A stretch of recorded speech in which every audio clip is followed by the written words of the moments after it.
Assalamualaikum. Wah, semangat sekali ya. 10 IPS 3 ya. Ya, 10 IPS 3 ini. Semangat. Oke, ke kelas tolong siapkan.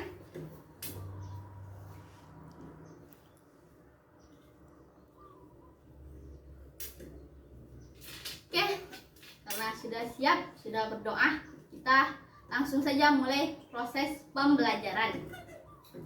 Nah, langsung saja ya Ibu mulai proses pembelajarannya. Nanti absennya kalau udah selesai Ibu menjelaskan nanti di akhir pembelajaran kita saja. Oke. Hari ini kita masuk ke pembelajaran dengan judul pengaruh tenaga eksogen terhadap kehidupan. Nah, sebelumnya kita belajar mengenai tenaga endogen. Pada pertemuan kali ini kita belajar mengenai tenaga eksogen. Nah, di sini ada yang tahu apa itu tenaga eksogen? Oke, nggak apa-apa kalau tidak tahu Ibu sedikit jelaskan. Jadi tenaga eksogen ini merupakan suatu tenaga yang berasal dari luar bumi yang sifat umumnya itu merombak bentuk permukaan bumi. Nah, proses dari tenaga eksogen itu kita bagi menjadi 3. Yang pertama itu ada pelapukan, yang kedua itu ada erosi, dan yang ketiga ada sedimentasi. Nah, kita masuk yang pertama itu pelapukan. Pelapukan tersebut itu merupakan suatu proses penghancuran massa batuan yang disebabkan oleh tenaga berupa cuaca, air, maupun organisme. Nah, pelapukan itu ada beberapa jenisnya, yaitu ada pelapukan kimiawi yang disebabkan oleh lamanya curah hujan yang terjadi. Nah, contoh dari sini Bu sudah ada gambarnya. Pelapukan dari kimiawi tersebut. Ini dia contoh pelapukan kimiawi, batu-batu di sini berlubang. Ini contohnya. Yang kedua itu ada pelapukan mekanik, yaitu proses penghancuran batuan menjadi lebih kecil lagi. Itu yang disebabkan oleh perbedaan suhu antara siang dan malam. Nah, ini dia contohnya dari pelapukan mekanik. Nah, Anda bisa lihat. Dan yang ketiga itu ada pelapukan organik yang disebabkan oleh tumbuhan ataupun binatang. Di sini contoh gambar dari pelapukan organik yang disebabkan oleh tumbuhan berupa lumut, sehingga di sini terjadinya pembelahan dari batuan tersebut. Kemudian yang kedua itu ada erosi. Nah, erosi itu merupakan suatu pengikisan material batuan atau tanah yang diakibatkan oleh tenaga berupa air maupun angin. Nah, sama halnya dengan pelapukan, erosi juga terdiri dari beberapa macam, yaitu ada erosi air hujan, kemudian juga ada erosi yang disebabkan oleh angin, kemudian ada erosi yang disebabkan oleh air, dan ada erosi yang disebabkan. Nah, sama dengan halnya pelapukan, erosi juga terdiri dari beberapa macam. Ada erosi yang disebabkan oleh angin, ini contoh penampakannya yang sering terjadi di daerah gurun yang kita sebut sebagai deflasi. Kemudian ada erosi air laut atau yang biasa Ananda dengar itu ada abrasi. Nah, ini dia contoh penampakannya, terjadi pengikisan batuan akibat dari gelombang. Nah, kemudian ada erosi gletser atau es, yang dimana itu es yang berada di daerah lereng itu menuruni lereng tersebut. Nah, ini dah terjadi pengendapan adanya endapan-endapan es di sekitaran tengah laut tersebut. Nah, itu dia.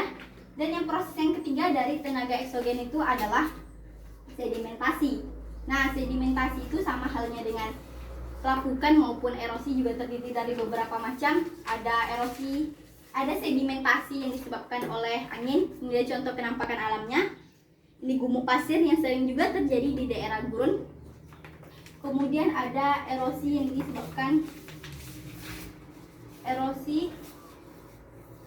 yang disebabkan oleh maaf Ibu, sedimentasi oleh atau pengendapan yang terjadi di sekitaran pantai. Ini dia berupa penampakan alam, yaitu gosong. Ini dia proses sedimentasinya, itu pengendapan pasir di sekitar air laut tersebut. Kemudian ada Tombolo. Tombolo ini yang menghubungkan karang dengan pulau utama. Ini dia dari Tombolo. Dan kemudian ada sedimentasi dari fluvial atau air di sepanjang sungai, pengendapan air di sepanjang sungai. Ini contoh pengendapan alamnya berupa delta. Nah, itu dia. Kemudian Ibu lebih fokuskan ke sini kepada erosi, karena erosi itu suatu fenomena yang sering terjadi di daerah kita. Di sini Ibu sudah ada media sederhana untuk kita melakukan percobaan dalam membuktikan apakah terdapat suatu keterkaitan antara penutup lahan atau vegetasi terhadap terjadinya erosi, atau nantinya apakah tumbuhan itu dapat mempengaruhi sedikit mempengaruhi dari lajunya erosi tersebut. Nah, sebelumnya di sini para siswa Ananda Ibu yang perempuan sering menyiram tanaman.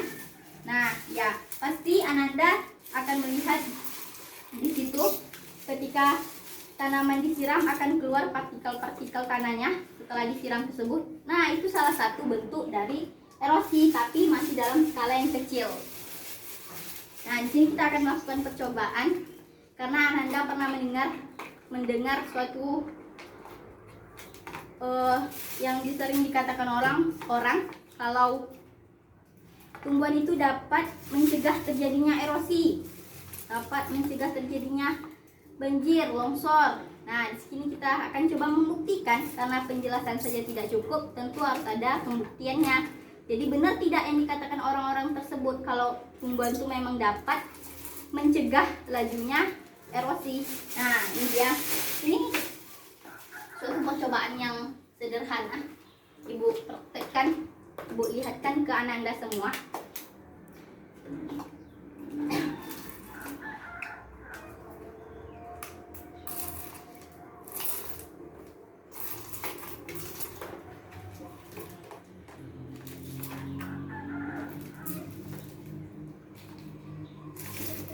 Oke, di sini Ibu sudah ada 3 botol plastik. 3 botol plastik yang pertama hanya berisi tanah. 3 botol plastik yang kedua itu berisi tanah dengan serasa atau dedaunan. Dan botol plastik yang ketiga itu ada tumbuhan tanah dengan ada vegetasi atau penutup lahan di atasnya berupa rumput. Oke, langsung saja kita mempraktekkan terhadap apa yang Ibu sampaikan sebelumnya. Apakah benar yang kalian dengar itu kalau tumbuhan itu bisa mencegah lajunya erosi? Kita buktikan. Oke, yang pertama caranya cukup sederhana. Kita siram botol plastik pertama yang hanya berisi tanah.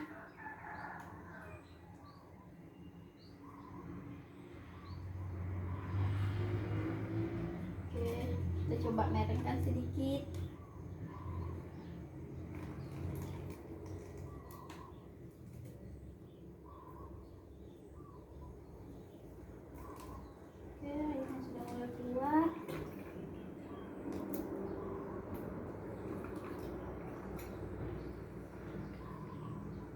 Oke, selesai.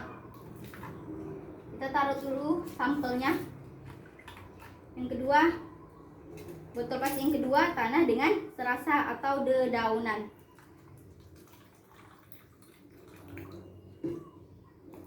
Oke.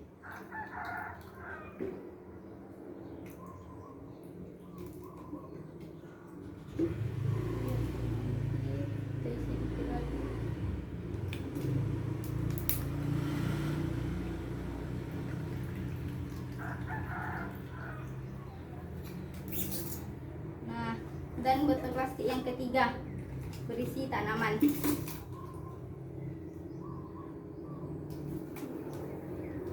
Ini agak kotor, kita buang dulu sini. Udah.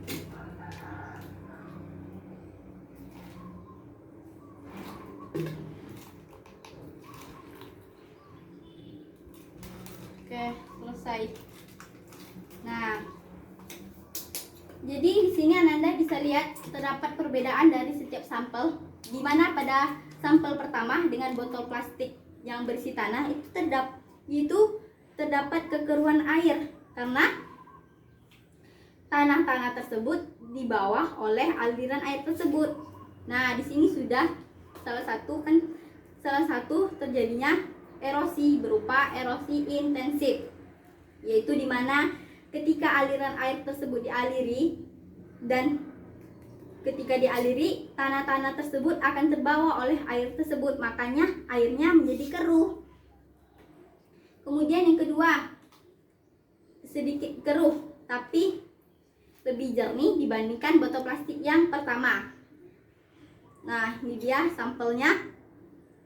Dan yang ketiga, sangat jernih dibandingkan dari kedua botol plastik tersebut. Nah, mengapa demikian? Oke, Ibu sampaikan.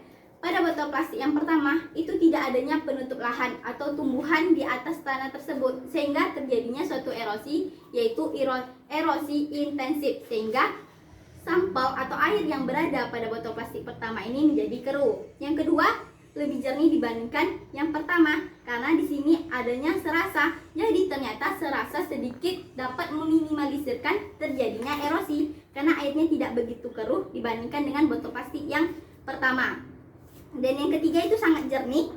Mengapa? Karena di sini sudah ada penutup lahan vegetasi di atas tanah tersebut.